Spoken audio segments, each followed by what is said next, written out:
Oui, donc je m'appelle Axel Pellan, je suis en Master 2 activité physique pour la santé et je suis dans le parcours réhabilitation par les activités physiques adaptées. Donc je suis en STAPS, voilà. Et sinon, je suis aussi représentant des étudiants à l'Université de Montpellier voilà, pour expliquer un peu toutes les filières.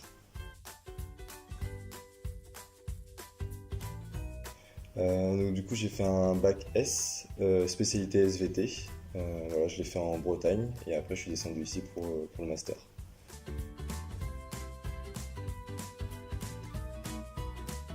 Donc du coup pour la L1, donc depuis cette année maintenant, il va y avoir en fait les mêmes matières qui seront au premier semestre et au second semestre. Et donc les matières ce sera de la sociologie, de la psychologie, il y aura de la physiologie, biomécanique, anthropologie, il y aura aussi tout ce qui est sur le développement de l'enfant. Et après on va avoir aussi des cours ou des ateliers on va dire sur tout ce qu'elle est débouché après pour les différents parcours de STAPS et aussi en fait un cours sur la spécialité sportive. Il y aura une spécialité sportive à choisir, donc en fonction de chaque personne, et il y aura après deux sports qui seront imposés en plus de la spécialité sportive. Au niveau de la spécialité sportive, c'est très très large. Globalement, tout ce qui va être les sports collectifs, sports de combat, sports de raquettes, sport plutôt, j'allais dire d'endurance, tu fais de l'athlétisme, la natation, et l'activité aussi nautique, beaucoup d'activités nautiques, donc voilà, c'est assez large au niveau de la spécialité sportive.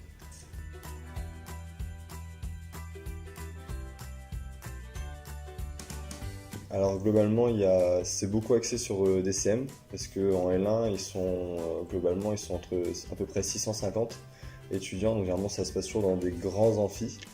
Et après, par contre, il y a des sous-groupes qui sont faits avec des TD, donc des travaux dirigés, où là, ça permet de revenir un petit peu sur ce qui s'est passé en amphi, pour essayer d'expliquer au mieux un petit peu comment ça se passe, s'il y a des choses qui ont été moins bien comprises, mais ça reste des groupes de DD où ils sont entre 35 et 40.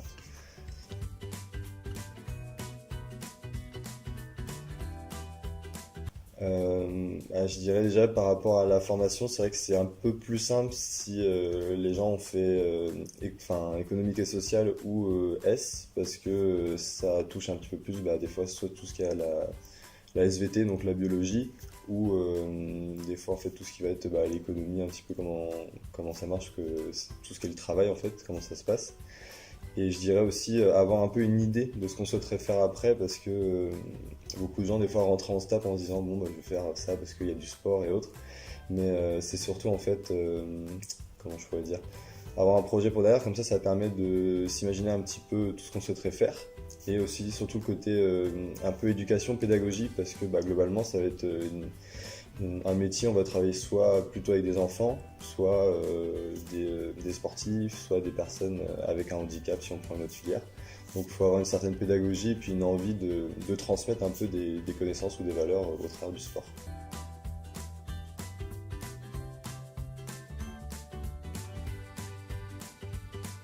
C'est variable parce qu'en fait, même si le tronc commun du coup il est là, est commun à tout le monde justement, ça peut aller des heures de cours de des fois 8h à 19h avec peu de pause le midi, comme ça peut être juste cours le matin.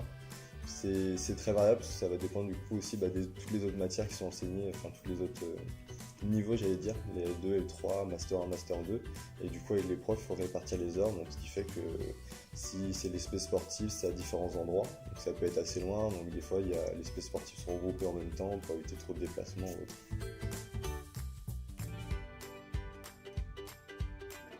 Soit du contrôle continu, donc qui se fait tout au long de l'année, donc des fois ce sont plutôt des questions ouvertes. Et par contre, quand c'est les examens terminaux, donc ce qu'on appelle les partiels, qui se font avant et après les vacances de Noël ou plutôt vers le mois de mai, pour le second semestre, c'est des QCM d'une trentaine de minutes. Oui, pour la L1, donc en fait c'est en rapport avec la spécialité sportive qui a été choisie par la personne.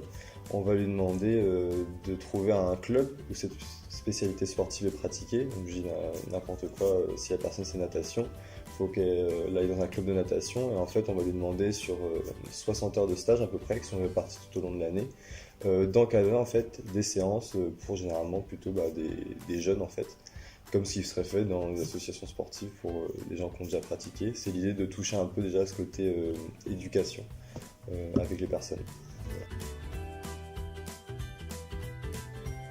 C'est vraiment ce côté, ce que je disais un peu avant, transmission, avoir envie de transmettre des connaissances par rapport aux valeurs du sport. Et en fait, ce qui est un petit peu différent d'une formation, j'allais dire, qui ressemble pour ceux qui sont au CREPS, donc c'est tous les brevets d'État ou les BPGEPS, donc pour les brevets jeunesse et sport, c'est en fait c'est une formation qui est très ouverte. Donc c'est-à-dire qu'en rentrant sur soit sur 3 années de licence, 5 ans pour un master ou même 8 ans, ça laisse beaucoup plus de possibilités, c'est très ouvert et du coup on touche un peu à tout, ce qui fait qu'on est assez polyvalent et ça permet, si une personne rentre en STAPS, si elle est plus finalement sur tout ce qui est la biologie, elle pourra essayer de s'orienter plus sur ça, mais si elle c'est la psycho ou la socio, elle pourra aussi aller sur ça. Et du coup c'est vrai que du moment que ça touche au monde du sport, ça permet à chacun d'aller explorer un domaine plus ou moins important.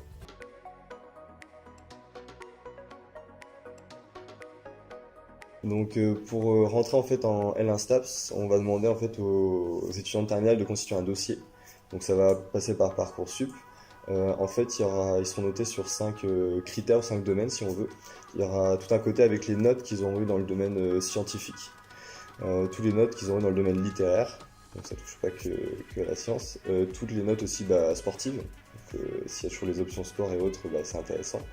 Tout le côté ce qu'on appelle bénévolat en fait ou en fait activité associative, c'est-à-dire que comme ce sera après pour STAPS globalement tout ce qui est dans l'éducation, la transmission, on veut voir si déjà les personnes dans leur club ou donnent un peu de leur temps pour transmettre ou accompagner des jeunes ou des personnes. Donc ça donne un peu déjà la relation avec les gens. Et le dernier, ce sera tout ce qui est avis un petit peu des professeurs et ce qui sera donné au conseil de classe. Voilà, et après, par rapport à ces différents éléments, il y a possibilité de rajouter quelques lettres des faux dossiers. Si en fonction du club où vous êtes investi, même si je l'avais dit avant, d'avoir une lettre d'appui.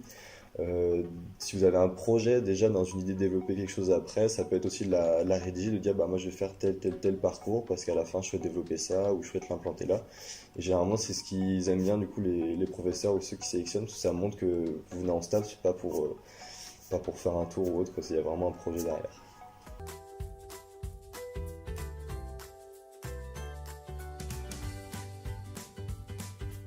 Alors, du coup, là, si on est sur la licence, il y a 5 parcours en STAPS. Je vais les juste les dire rapidement. Il y a le parcours éducation-motricité qui permet d'aller vers en fait, enseignant, donc professeur, soit professeur des écoles, plutôt pour l'école primaire, soit prof de sport, collège-lycée.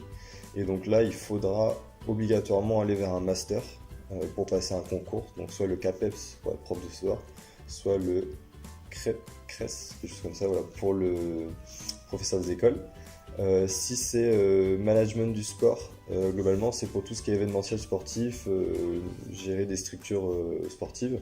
Et donc ça, c'est possible de s'arrêter à la licence. Voilà, et puis de rentrer dans une structure et de faire monter au fur et à mesure des échelons.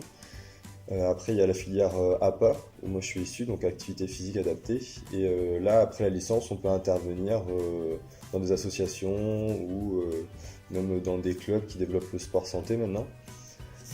Après, ce qui commence à se faire, c'est beaucoup master ou au-dessus pour aller dans la recherche en fait sur la santé. Tout ce qui va être entraînement sportif, voilà. Et donc là, globalement, c'est pour accompagner les athlètes. Maintenant, les gens ils développent aussi les masters, parce qu'il y a soit sur le côté coach physique ou psychologique maintenant qui se développe. Et autrement, pour la dernière filière qui n'est pas à Montpellier, c'est ergonomie du sport, c'est tout ce qui est développement du matériel adapté pour les sportifs ou pour les personnes en situation de handicap.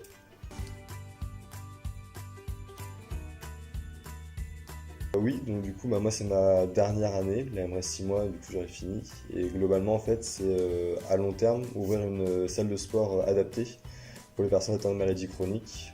C'est-à-dire que les gens souvent vont à l'hôpital ou dans ce qu'on appelle les SSR, c'est les soins de suite et de réadaptation. Et en fait, quand ils sortent, on leur dit faites du sport, mais c'est pas facile pour eux, différents contextes, environnementaux ou autres. Et ce serait d'ouvrir une salle où les gens pourraient venir et tout le programme serait adapté en fonction de leur pathologie en fait. Donc voilà, par rapport aux salles qui sont faites en ce moment où on peut y aller en libre accès, là ce serait en fonction des plannings, les gens viennent. et je leur dis bah, telle licence est proposée par rapport à leurs sensations du moment, comment ils se sentent, etc.